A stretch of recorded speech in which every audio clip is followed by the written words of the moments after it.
Bismillahirrahmanirrahim. Assalamualaikum warahmatullahi wabarakatuh. Alhamdulillah, nahmaduhu wa nasta'inuhu wa nastaghfiruh wa nastahdi wa natubu ilaihi wa na'udzu billah min syururi anfusina wa min sayyiati a'malina. Man yahdihillah fala mudilla lah wa man yudlilhu fala hadiya lah. Asyhadu an la ilaha illallah wahdahu la syarika lah wa asyhadu anna Muhammadan abduhu wa rasuluhu. Qala Allahu azza wa jalla, ya ayyuhalladzina amanu taqullaha haqqa tuqatih wa la tamutunna illa wa antum muslimun.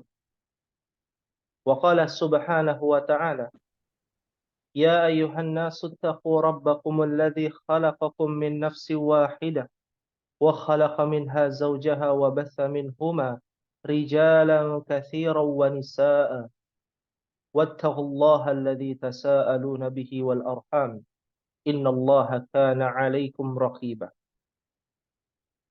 Ahibbati fillah rahimani wa rahimakumullah. Alhamdulillah, segala puji senantiasa kita panjatkan kepada Rabb yang memiliki alam semesta ini, yang memberikan nikmat-nikmatnya tanpa batas, yang memberikan rahmatnya yang begitu luas, yang telah memberikan karunia, pertolongan dan perlindungan, sehingga kita di hari Jumat, di hari yang penuh dengan keberkahan, masih diberikan kesempatan untuk menjalankan perintah-perintahnya, menjauhi larangan-larangannya. Disinilah menjadi sebuah hal yang penting untuk kita pahami, bahwasanya Allah Subhanahu wa Ta'ala memberikan berbagai macam nikmat yang harus kita syukuri, berbagai macam cobaan yang harus kita sabari, dan berbagai macam dosa yang harus kita minta ampun kepadanya dan meminta taubat kepadanya. Maka dari itu di pertemuan perdana, meskipun sebenarnya pertemuan sebelumnya sempat vakum via Telegram pada pertemuan di tahun lalu, insya Allah kita akan memulai kembali pembahasan yang dapat kita ambil ibrah, pembahasan yang sangat menarik untuk kita pelajari, sehingga kita bisa mendapatkan faidah yang lebih besar.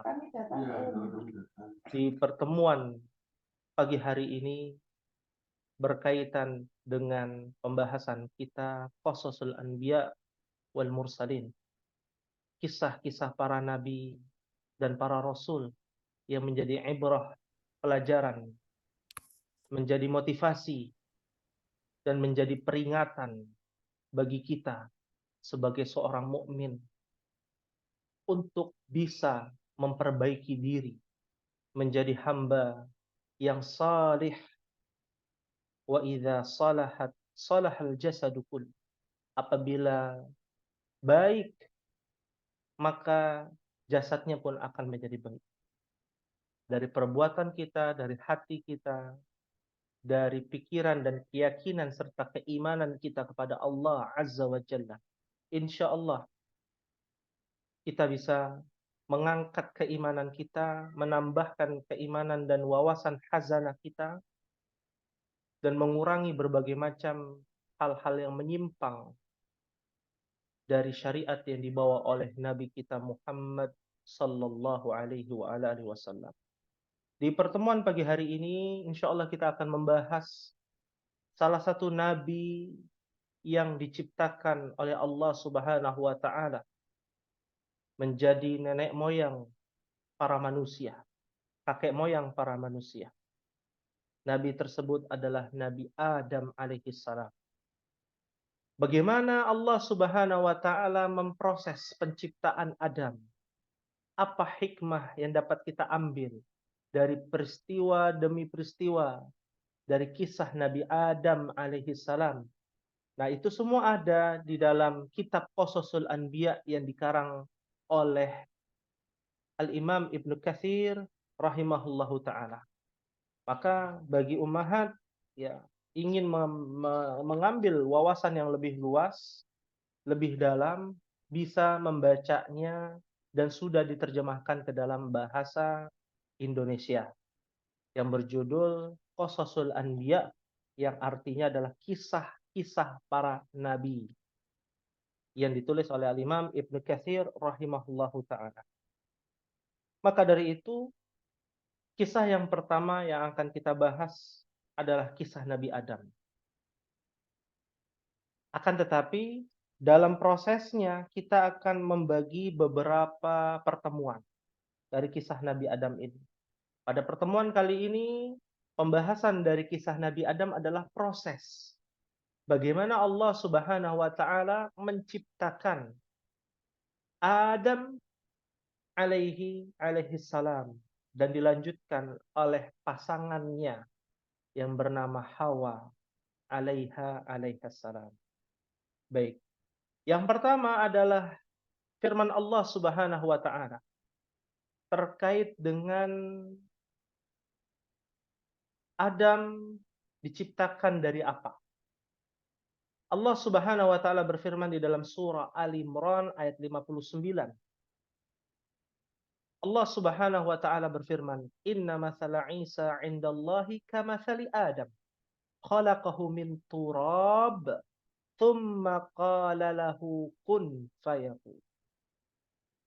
Allah Subhanahu wa Ta'ala menerangkan dan membantah kepada orang-orang yang mengkultuskan Isa. Sesungguhnya permisalan penciptaan Isa di sisi Allah adalah seperti penciptaan Adam. Allah menciptakan Adam dari tanah, turab. Seperti apa tanah yang dimaksud? Nanti ada pembahasan lebih lanjut setelah ini. Kemudian Allah berfirman kepadanya, "Jadilah seorang manusia." Maka jadilah ia.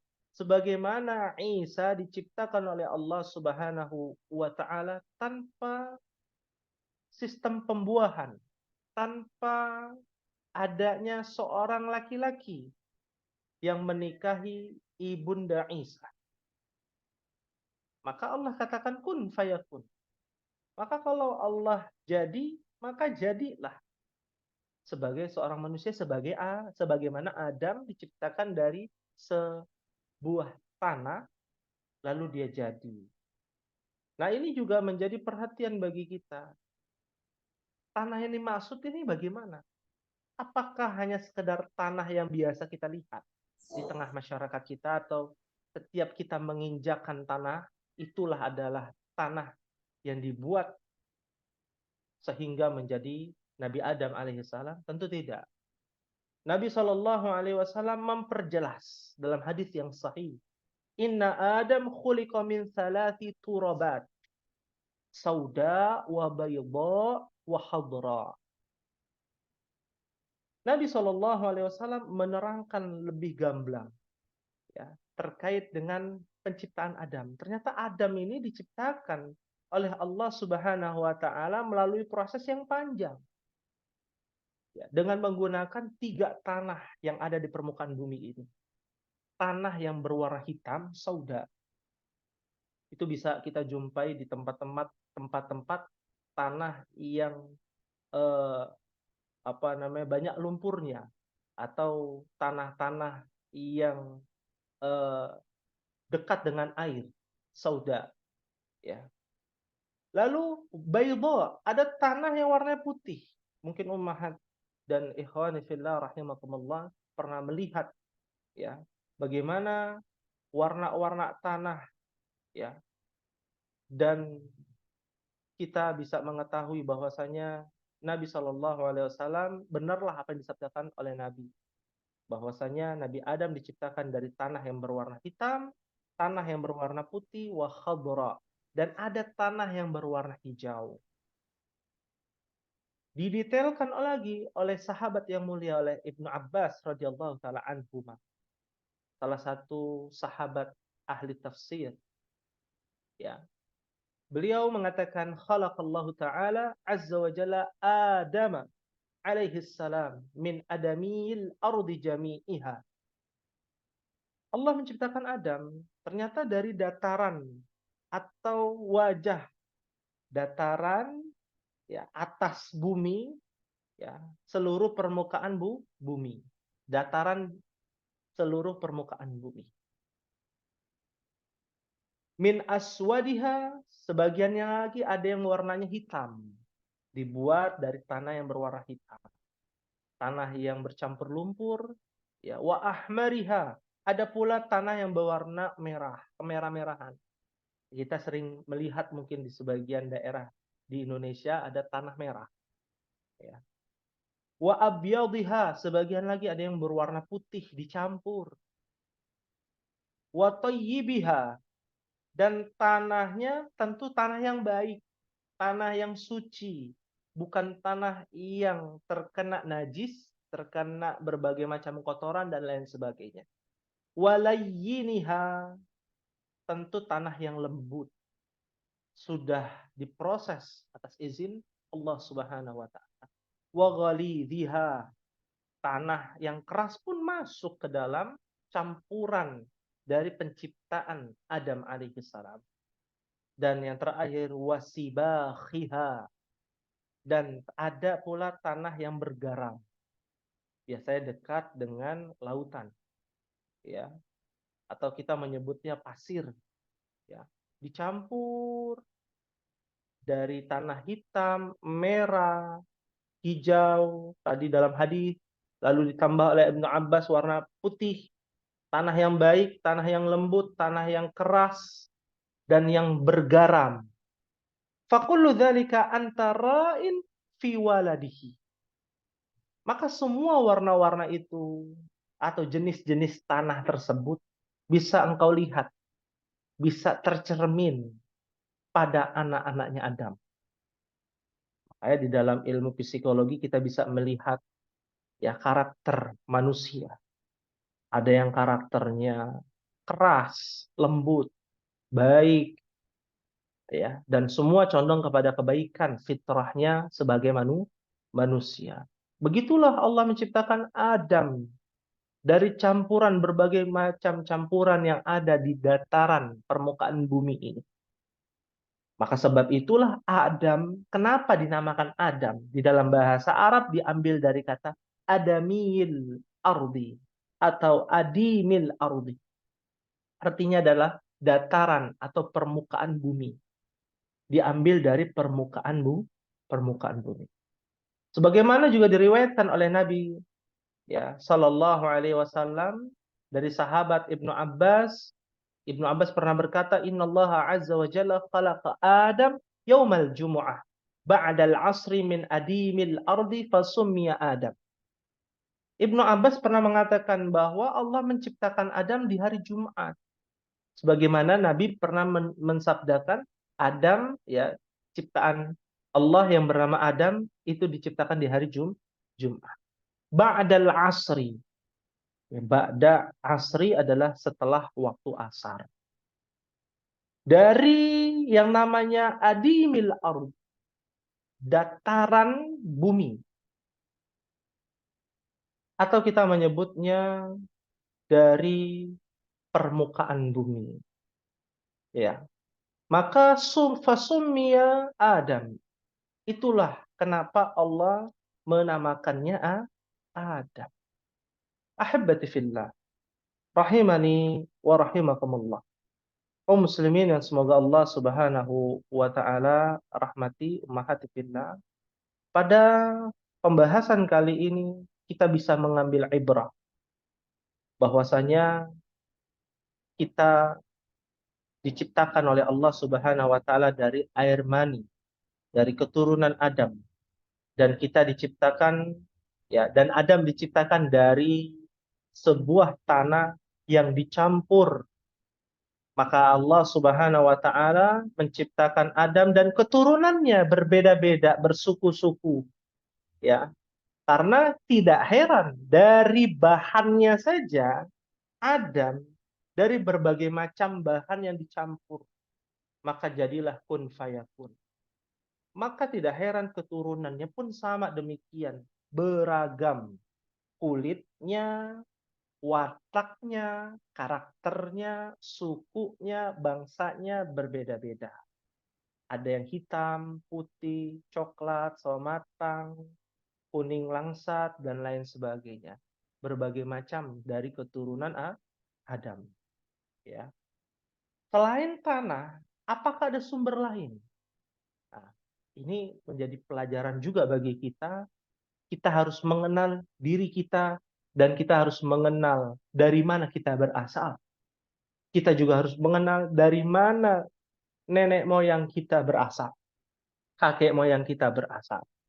Ternyata penciptaan Adam dari sebuah tanah yang dicampur. Apakah cukup dari tanah saja? Sumber lain dikatakan di dalam firman Allah Subhanahu wa taala di dalam suratul Furqan. Dalam surah Al-Furqan ayat 54. Allah Subhanahu wa taala berfirman, "Wa huwallazi khalaqa minal ma'i basyara faja'alahu nasaban wa sihra wa kana rabbuka qadira." Allah Jalla wa Ala berfirman, dan dialah yang menciptakan manusia, yaitu Adam, diciptakan oleh Allah Azza wa Jalla. Dari mana? Minal ma, dari sebuah air. Ya, dari buah air. Lalu dia jadikan manusia, lalu berketurunan, ya, dan adalah Tuhanmu Allah Subhanahu wa taala yang maha kuasa. Ya. Ahibbati fillah rahimani wa rahimakumullah. Tanah yang Allah ciptakan, yang Allah gunakan untuk menciptakan Adam alaihi salam dicampur dengan air. Sehingga hasil pencampurannya disebut dengan tin di dalam bahasa Arab. Sebagaimana perkataan iblis laknatullah alaih kepada Allah tatkala iblis disuruh sujud oleh Allah. Sujud dalam rangka penghormatan, ta'zim, untuk memuliakan Adam, bukan dalam rangka peribadatan. Nabi Adam alaihi salam, ya, maka iblis enggan untuk sujud kepada Adam. Dalam surat Shad ayat 76 Allah tabaraka wa taala berfirman, "Qala ana khairum minhu, khalaqtani min nar wa khalaqtahu min tin." Maka iblis berkata, "Aku lebih baik daripadanya, wahai Allah, karena engkau ciptakan aku dari nar, api, wa khalaqtahu min tin, dan dia, yaitu Adam, diciptakan dari sebuah tanah." Tanah yang dimaksud adalah tin. Apa yang dimaksud dengan tin? Merupakan campuran dari air dan tanah. Kalau hanya air saja, maka tidak disebut dengan tin, disebut dengan turab. Maka tatkala disebut dengan tin, maksudnya adalah tanah tersebut sudah tercampur dengan air. Sehingga tin kita sering menyebutnya tanah liat yang sudah tercampur dengan air, yang sifatnya lengket. Maka Allah Subhanahu wa taala mendetailkan lagi dalam surah Shaffat ayat 11. Allah Jalla wa Ala berfirman, "Inna khalaqnahum min tinin lazib." Min tinil lazib. Sesungguhnya kami telah menciptakan mereka dari tanah liat. Diperjelas bahwa Adam diciptakan bukan hanya sekedar dari sebuah tanah. tapi dari tanah liat yang bercampur dengan air, sehingga Allah katakan faqala lahu kun fayakun. Maka jadilah yang namanya Adam alaihi salam. Diperjelas dalam surah Al-Hijr ayat 28. Qala rabbuka lil malaikati inni khaliqun basharan min salsalin min hama'in masnun. Allah Jalla wa'ala berfirman, dan ingatlah ketika Tuhanmu berfirman kepada para malaikat, sesungguhnya aku akan menciptakan seorang manusia, bashar, dari tanah liat yang kering, ya, min hama'in masnun, dari dan lumpur yang berbau.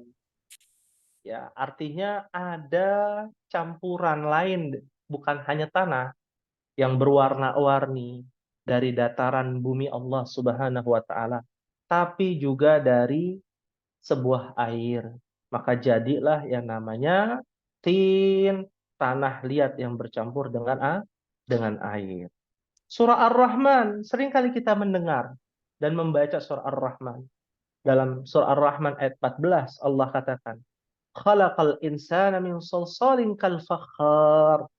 Dan dialah Allah menciptakan manusia dari tanah yang kering seperti tembikar. Ya, ahibbati fillah, rahimani wa rahimakumullah.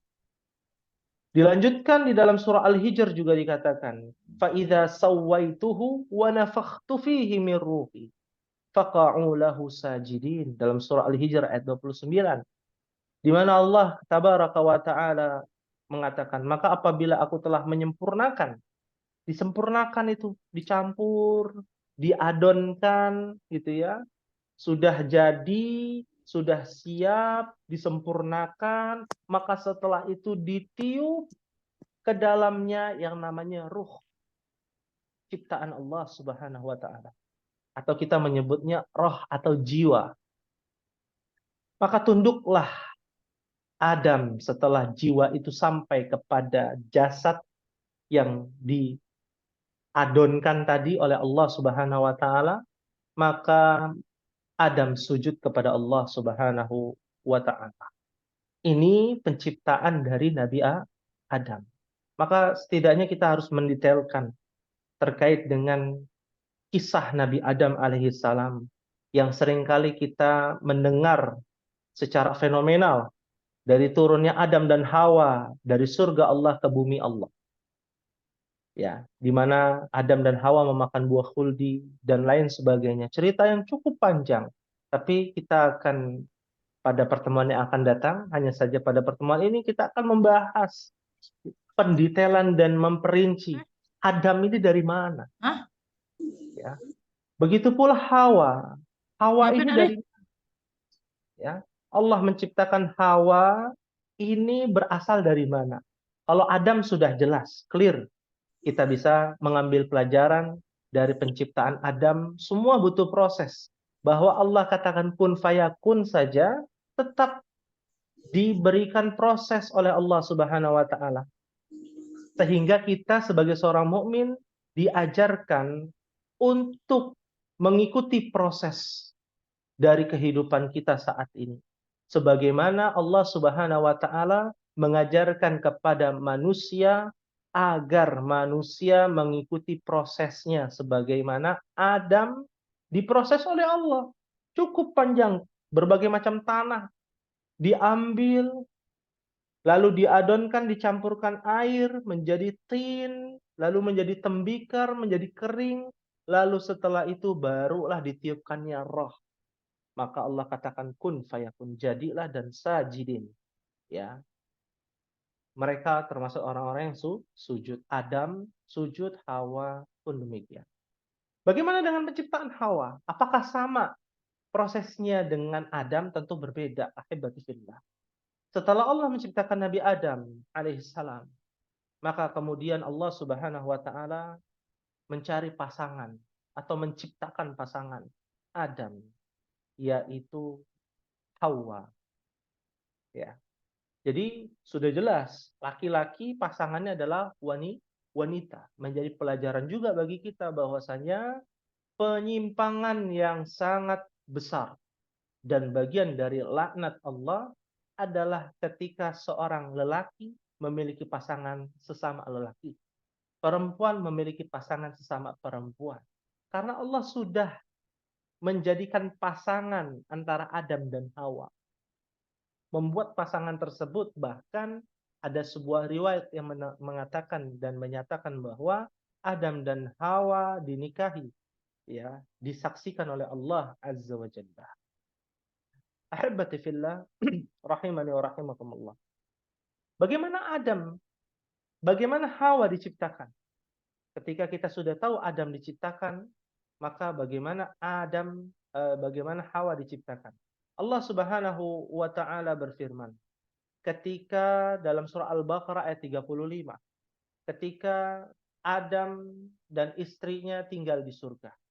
Wa qulna ya Adam uskun anta wa zawjukal jannah wa kula minha ragadan haitsu syi'tuma. Dan kami berfirman, wahai Adam, tinggallah engkau dan istrimu di dalam surga Allah dan makanlah makanan-makanan yang banyak lagi baik di mana saja yang kamu sukai yang ada di dalam surga Allah Subhanahu wa taala. Maka tidak benar pendapat yang mengatakan bahwa Adam masuk ke dalam surga dalam keadaan sendiri. Jadi sudah berbarengan dari penciptaan Adam lalu penciptaan Hawa. Ya. Jadi tidak benar kalau ada sebuah pernyataan mengatakan bahwa Adam diciptakan dulu lalu masuk surga ketika sendirian Allah merasa iba melihat Adam yang bersedih maka Allah menciptakan Hawa. Tentu tidak demikian. Ini menunjukkan bahwa Adam dan Hawa diciptakan dalam satu waktu yang sama lalu hidup berbarengan di dalam surga Allah Subhanahu wa taala. Ya. Dan dalam ayat yang tadi telah dijelaskan menjadi pendamping Adam. Hawa ini menjadi pendamping Adam. Disebut dengan ar-rafiqu qabla tariq. Pepatah Arab mengatakan pendamping sebelum menempuh perjalanan. Ya, sebelum menempuh perjalanan dia sudah ada pendamping. Artinya seseorang yang menikah ya atau ingin menikah diawali dengan kehidupan yang mungkin biasa-biasa saja. Tidak harus mapan sebelum menikah. Ya, maka ini menjadi pelajaran juga bagi kita. Pendamping sebelum menempuh perjalanan panjang. Pepatah Arab mengatakan ar-rafiqu qabla tariq. Sebagaimana Adam dan Hawa itu menikah dulu, ya, menjadi suami istri, baru hidupnya diuji oleh Allah Subhanahu wa taala. Tidak memiliki modal, baik itu Adam dan Hawa. Sebagaimana kita sedih mendengar di antara masyarakat kita bahwasanya orang-orang sibuk untuk mencari pendamping yang sudah mapan dibandingkan ya pendamping yang mungkin belum begitu mapan lalu dia akan hidup bersama setelah menikah. Ahibati fillah rahimani wa rahimakumullah. Ya. Maka dari Adam dan Hawa kita bisa melihat dari adanya kita, yaitu manusia. Namun menjadi pertanyaan besar, Hawa ini diciptakan dari mana? Ya, di dalam Al-Quran dan di dalam hadis, di antaranya di dalam hadis Nabi Shallallahu Alaihi Wasallam. Ya, Nabi Shallallahu Alaihi Wasallam bersabda, "Fa innal mar'ah khuliqat min dila'in, wa inna a'waja syai'in fi dila'i a'lahu." Nabi SAW dalam hadis sahih, sesungguhnya wanita yaitu Hawa diciptakan oleh Allah dari tulang rusuk Adam. Ya, wallahu taala a'lam dari tulang rusuk bagian mananya, kanannya atau kirinya Adam. Yang pasti kalau kita CT scan atau melihat ya organ dalam kita ada tulang ya rusuk yang kurang di antara tulang rusuk kanan dan kiri. Nah, ini makna yang dimaksud dari hadis Nabi. Meskipun ada pendapat lain yang mengatakan bahwa ini secara maknawi.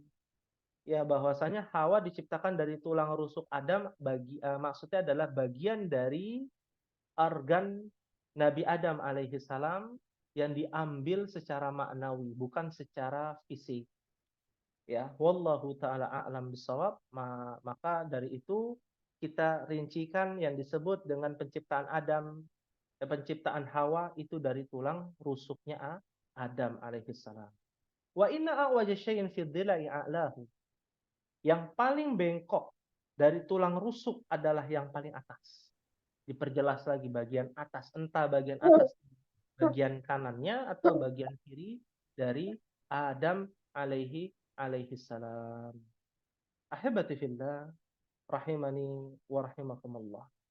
Maka Allah Subhanahu wa taala menciptakan Adam dan Hawa berpasangan. Tadi telah dijelaskan di awal muqaddimah firman Allah dalam surah An-Nisa ayat pertama. Ya ayuhan nas ittaqu rabbakum alladzi khalaqakum min nafsin wahidah. Wahai sekalian manusia, bertakwalah kepada Allah, kepada Rabb kalian yang telah menciptakan kalian dari seorang diri yang bernama Adam. Lalu wa khalaqa minha zaujaha.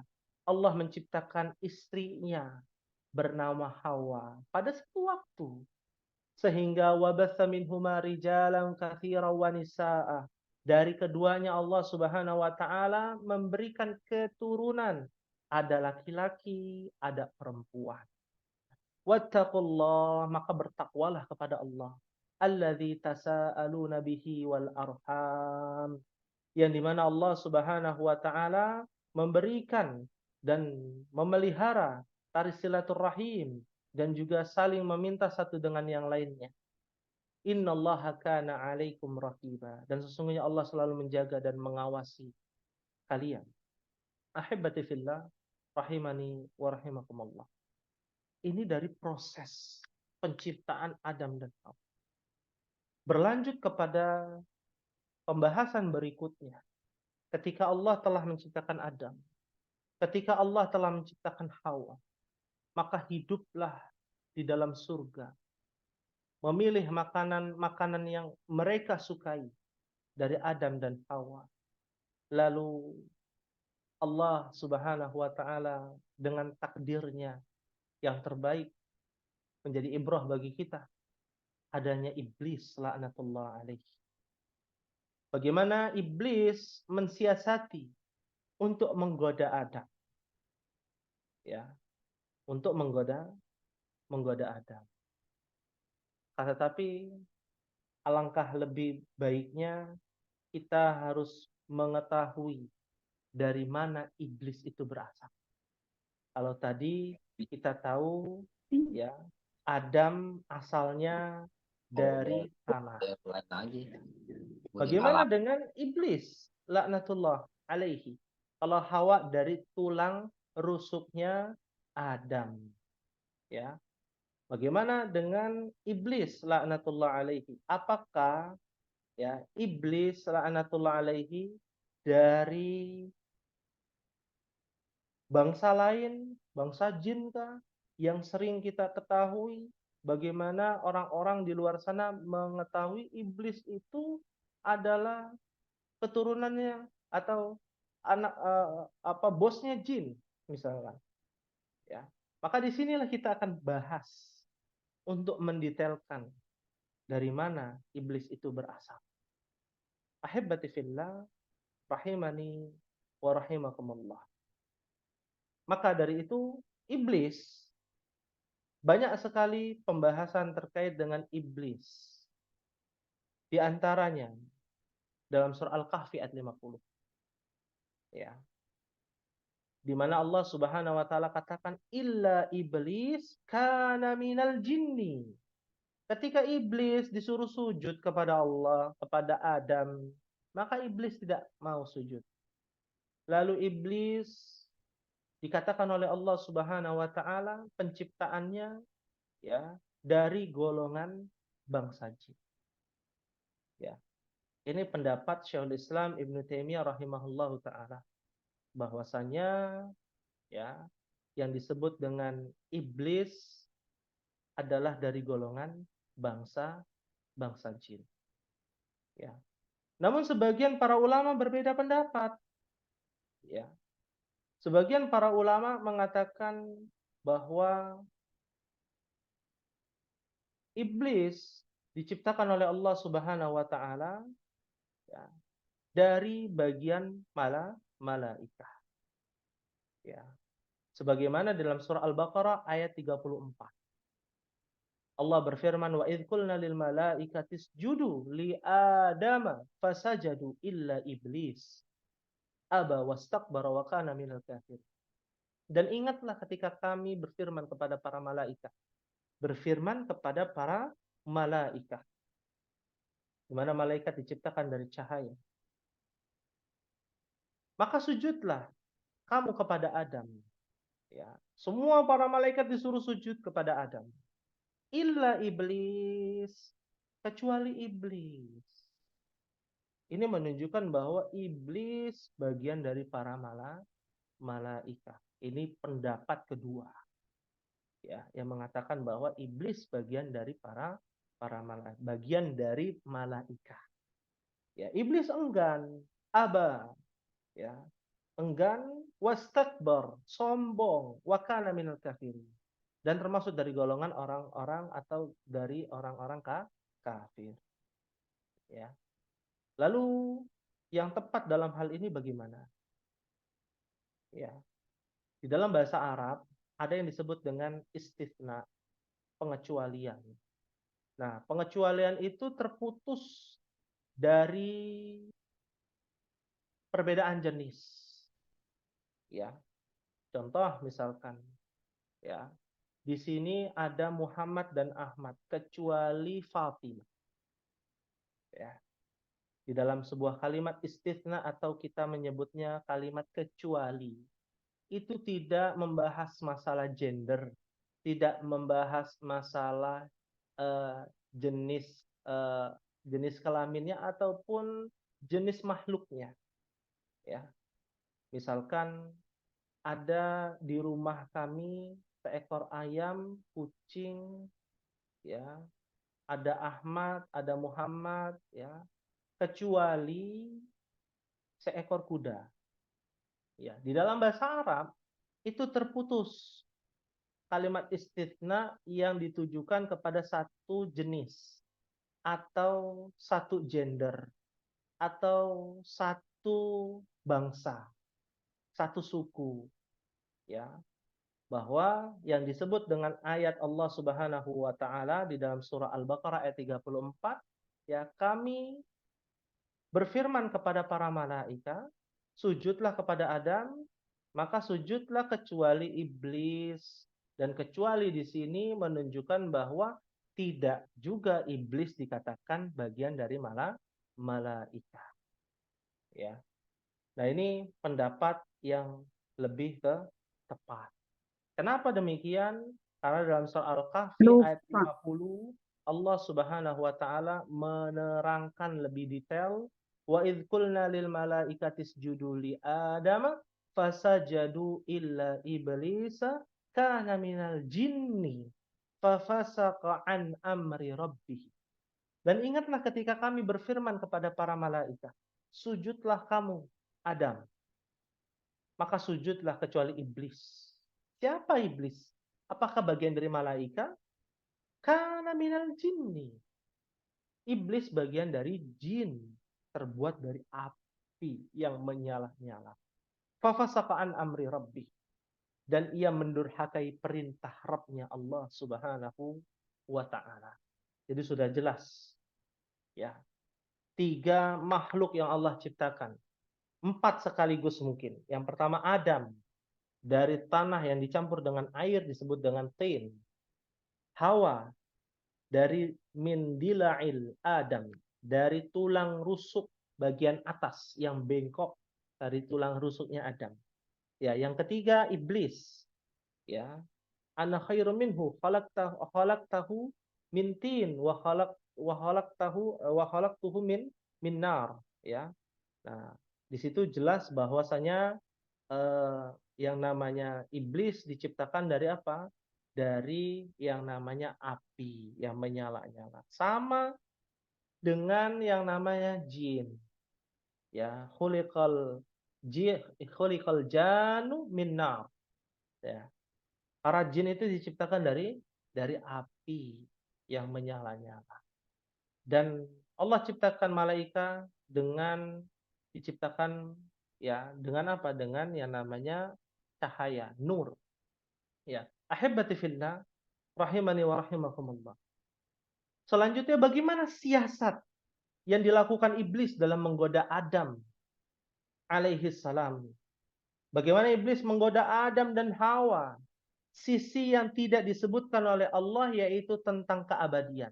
Jadi Allah tidak menerangkan kepada Adam dan Hawa keabadian di dalam surga. Diperintahkan semua yang ada di surga boleh dimakan. Ya. Kecuali apa? Wala taqraba hadhihi syajar.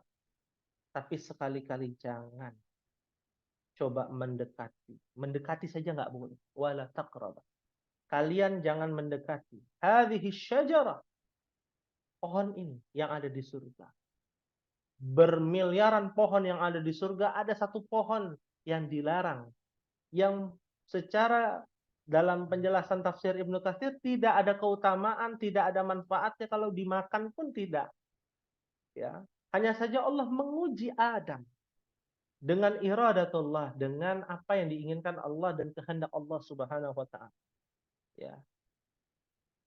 Hadhihi syajarah fatakuna minadh dhalimin. Kalau engkau mendekati, maka engkau termasuk orang-orang yang zalim.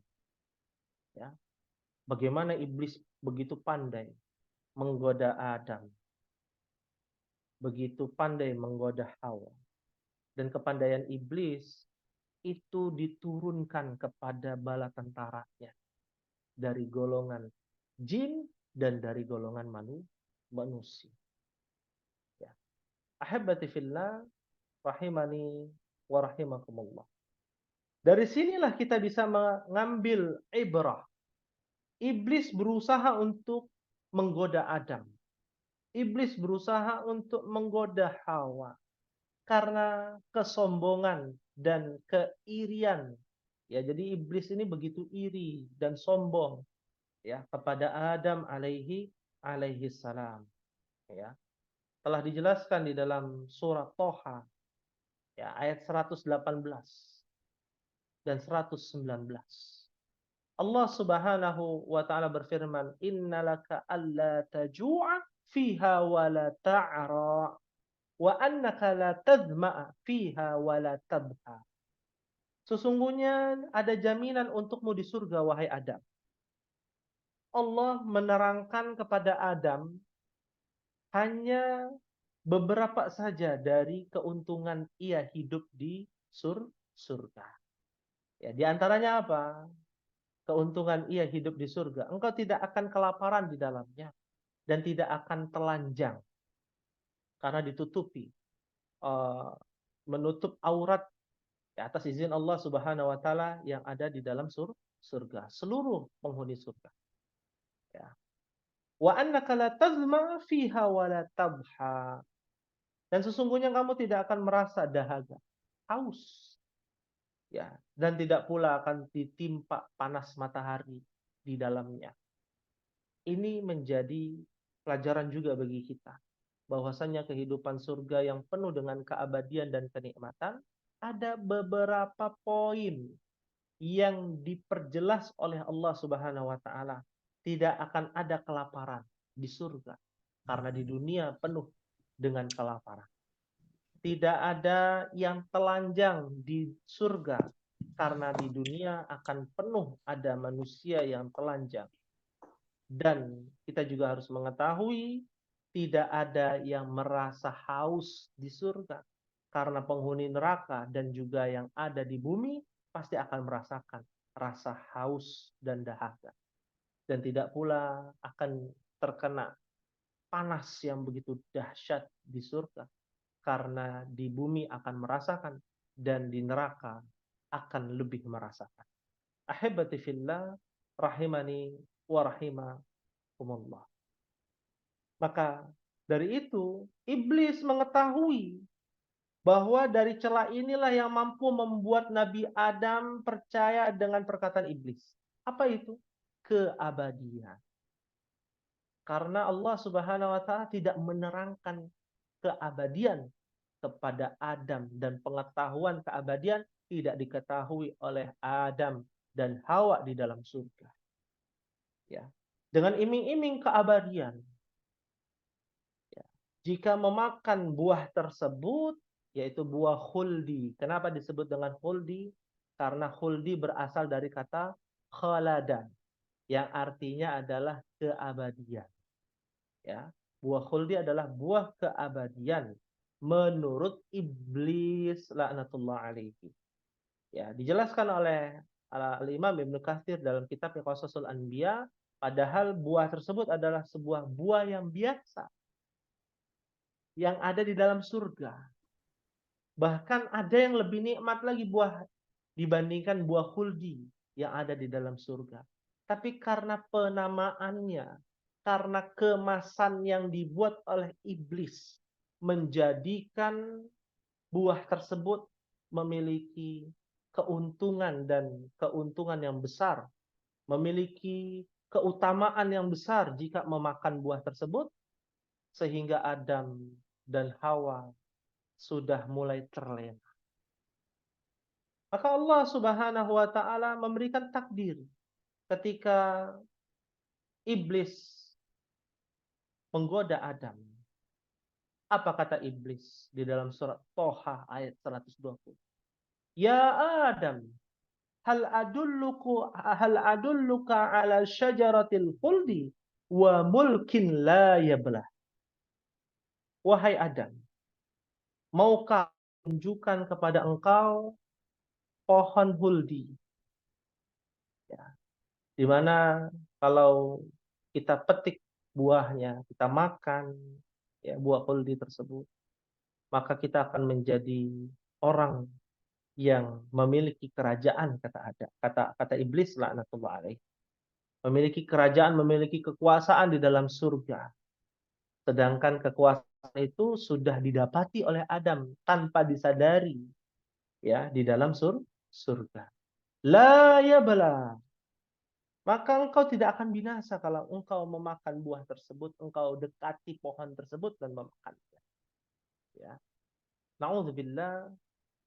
Dan ini menjadi takdir ya Allah Subhanahu wa taala. Tetapkan agar Adam terlena.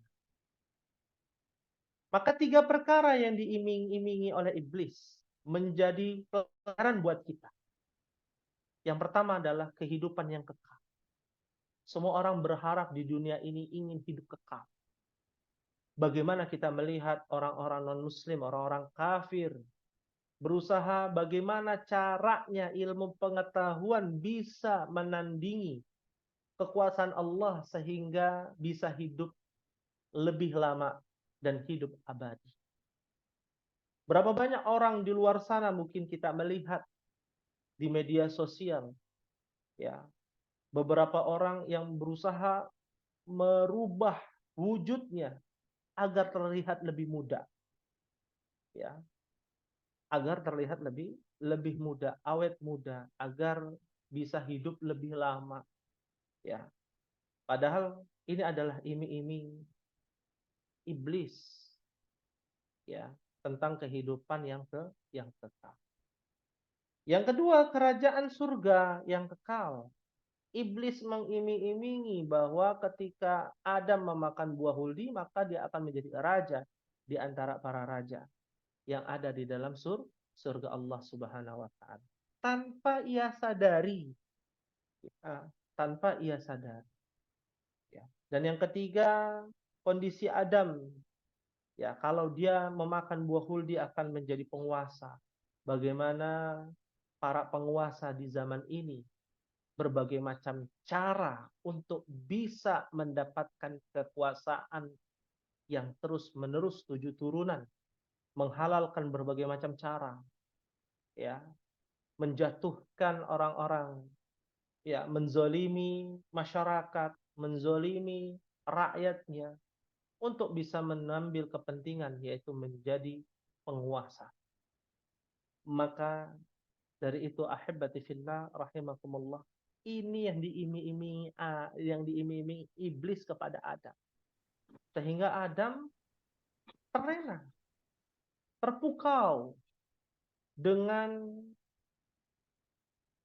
motivasi yang tinggi kepada iblis laknatullah alaihi.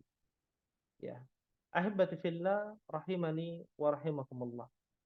Maka selanjutnya insya Allah akan dilanjutkan pada pertemuan yang akan datang. Ya, bagaimana iblis berusaha untuk merayu, ketika sudah merayu bahkan iblis bersumpah. Ya, ketika sudah merayu lalu memakan buah huldi, maka dijatuhkanlah, diturunkannya Adam, diberikan sanksi dan hukuman yang berat kepada Adam dan Hawa sampai tersingkap auratnya dan turun ke bumi atas izin Allah Subhanahu wa taala. Dan insyaallah itu pada pertemuan yang akan datang yang akan kita bahas. Apabila ada di antara ummahati fillah yang ingin bertanya, kita akan buka sesi tanya jawab. Dipersilakan.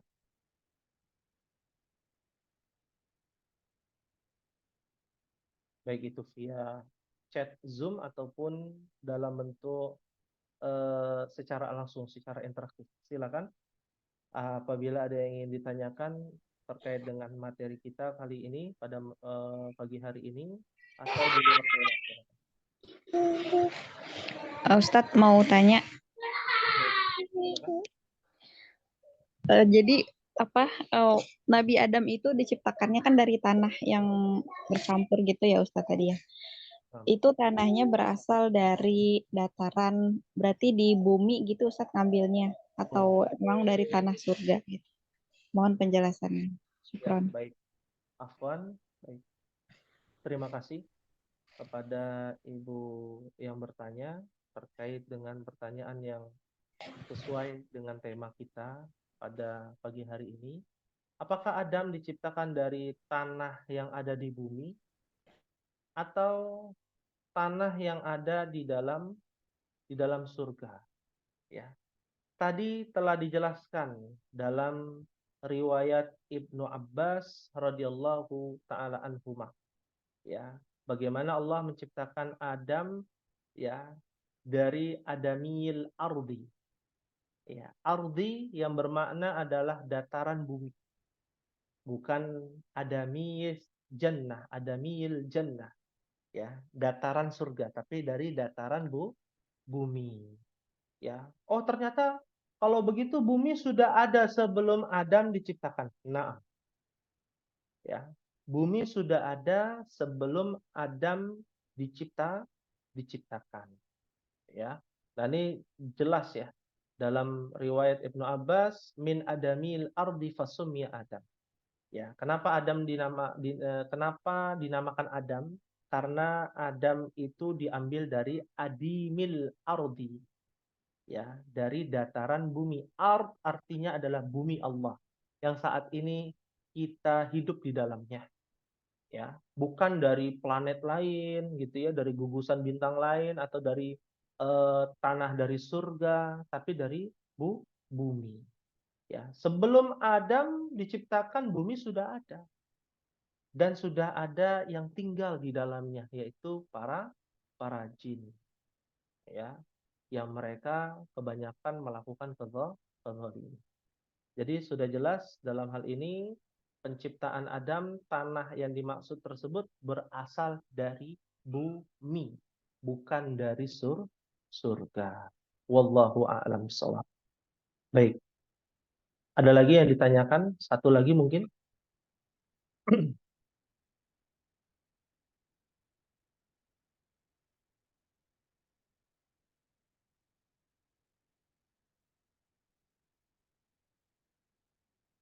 Ya.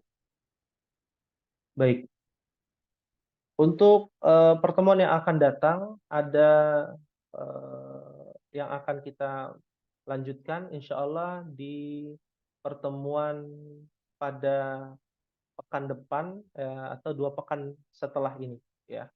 Nanti akan diinfokan secara berkala via grup insyaallah ya, grup WhatsApp ataupun dari takhasus bahasa Arab.